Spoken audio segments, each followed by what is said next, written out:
Namaste, this is Amar. Welcome back. Now let us look at the making of Indian Constitution.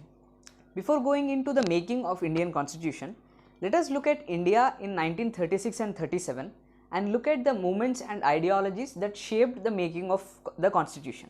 Okay. So during 1936-37, electoral politics in India began and they lasted till 1946 when the Constituent Assembly was formed to draft the Constitution. During this time, Mahatma Gandhi, he was largely absent from these electoral politics, even though, although he was participating in important, he was playing a major role in the Indian national movement from his ashram. Okay. Now, what were the movements that were going on in this time? Some of the ideologies of the movements were, the first thing, the religious nationalism. Now, this was carried out by the Hindu Mahasabha, HMS, and RSS, and also the Muslim League. These HMS and RSS, they were representing the Hindus, and the Muslim League was the Muslims, was for Muslims in the Indian politics.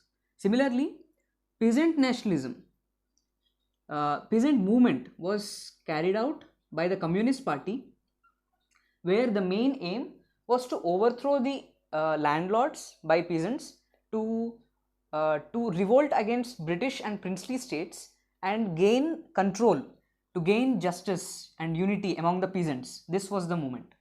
Similarly, there were social protest movements like the self-respect movement by Ramaswamy Nayakar.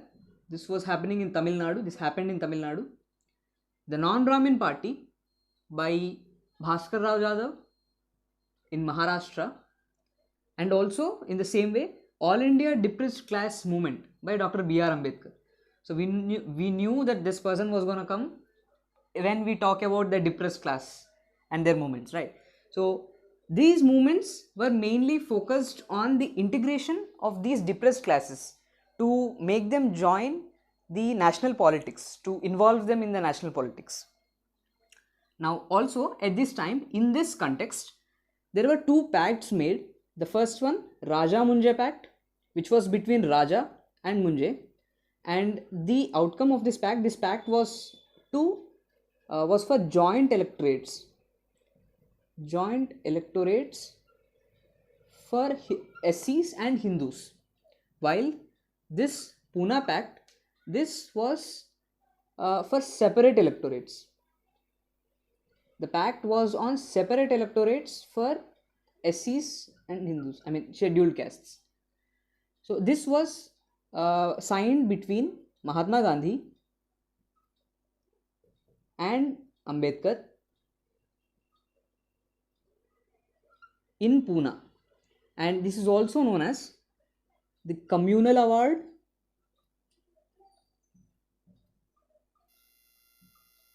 or the August Offer.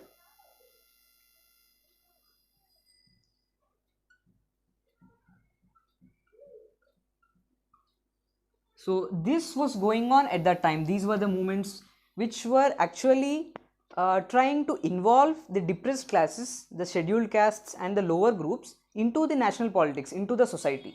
So we could say that the Indian national movement at that time, its main aim was not only to gain independence from the British, but also to involve, to integrate the lower classes into the national politics. So we could say that the national movement at that time, it was also focused on the integration of the lower order of the society into the national politics, and this was a major idea which involved in the which affected the making of the constitution. So in a similar way, to achieve this lower order integration, some movements were also there which included the temple entry movement, which allowed the scheduled castes and the depressed classes to entry into the temples, and also visiting untouchable quarters to involve them, to bring them into the society, the untouchables. And in the same way, in the same spirit, Dr. B.R. Ambedkar, he started a political party, All India Scheduled Caste Federation. This is a political party started by B.R. Ambedkar, to represent the scheduled castes, the backward classes in the national politics. So here B.R. Ambedkar, his movement was All India Depressed Class Movement, and then he started a political party with the same name, All India Scheduled Caste Federation. So the political party All India Scheduled Caste Federation by B.R. Ambedkar was formed in 1942. Okay, in the same year, Special Scheduled Caste Political Conference was held, in which Ambedkar said that India was not a single nation, it was a constellation of nations, and he emphasized that the scheduled caste would have a special identity in that constellation of nations. Okay, in the next year, in 1943, the Secretary of the State for India, he said that Ambedkar was a right representative for the depressed classes. He said that he was the only sole representative who could be a leader who represents the depressed classes.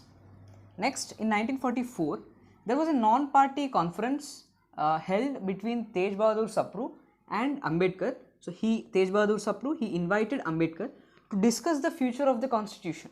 So Ambedkar has become a great leader at that time. And in the next year, 1945, Ambedkar said that the scheduled castes stand for the freedom of India and not for the Congress high class Brahmin rule. So this was the statement that he made.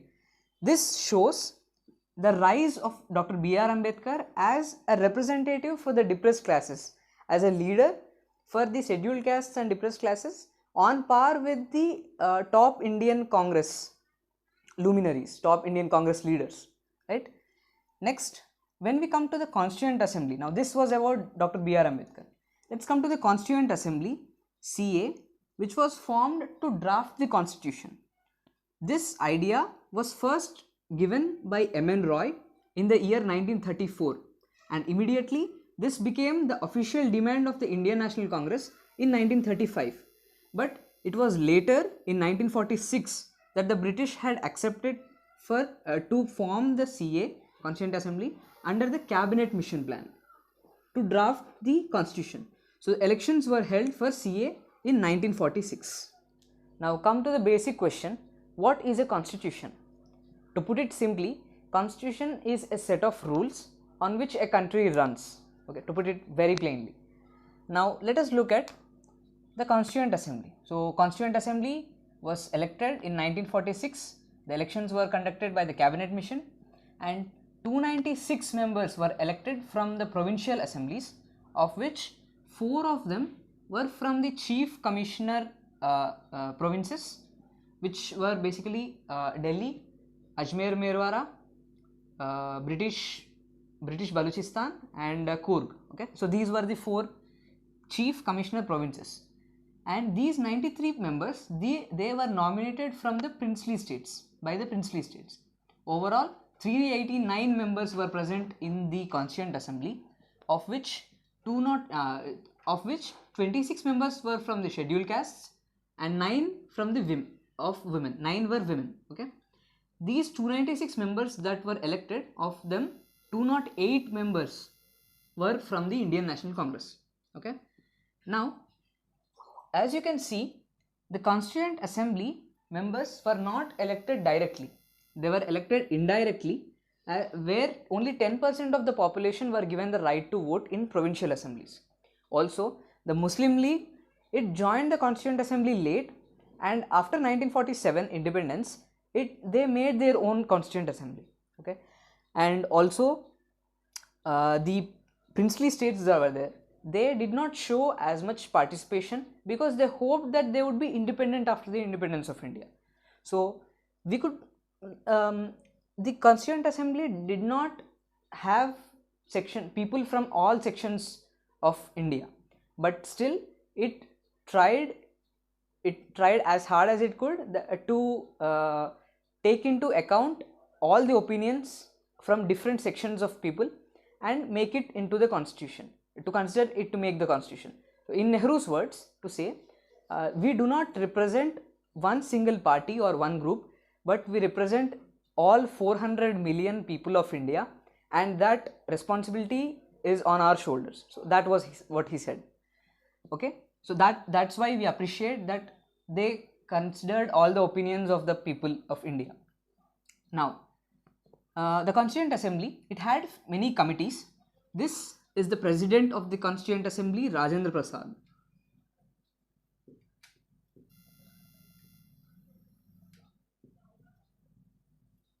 He was the president of the Constituent Assembly, and the committees that were formed, the Drafting Committee, the Union Bars Committee, the Union's Constitution Committee, Provisional Constitution Committee, Advisory Committee on Fundamental Rights, Minorities, Tribal Areas, etc. These were the committees that were formed.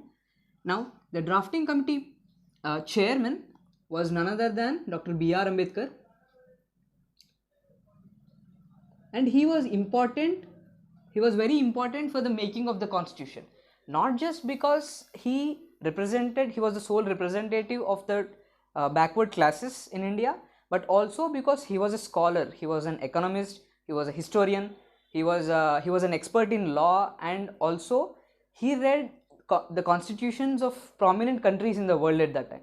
So he was there, he was definitely there for making the constitution. So even though he lost in elections, he entered the CA first from Bengal and then from Bombay, okay, and he was the chairman of the drafting committee. Now, CA had these three main objectives for making the constitution. The first one, obviously, to attain independence and freedom from the British. The second, social revolution. What do you mean by that? Social revolution means to free all the oppressions of the people and to unite and give justice to all the people in the country. The third one was proposed by Sarvepalli Radhakrishnan, socio-economic revolution, and we mean that a socio-economic revolution means a transition from a rural primitive economy to a scientific agricultural industry economy. Okay, that's what socio-economic revolution means. So these were the objectives that CA had to keep in mind while making the constitution. Now, what happened? These committees made their reports and submitted to the drafting committee, and under the chairmanship of B.R. Ambedkar, the drafting committee made the draft constitution, and it was put before the public, the draft constitution, for 8 months. Alright. Now, after these 8 months, it was presented before the Constituent Assembly on 4th November 1948, and then after many debates, it was finally adopted by CA on 26th November 1949, which is now celebrated as the Constitution Day of India, and then the Constitution came into force on 26th January 1950, which we now celebrate as the Republic Day of India.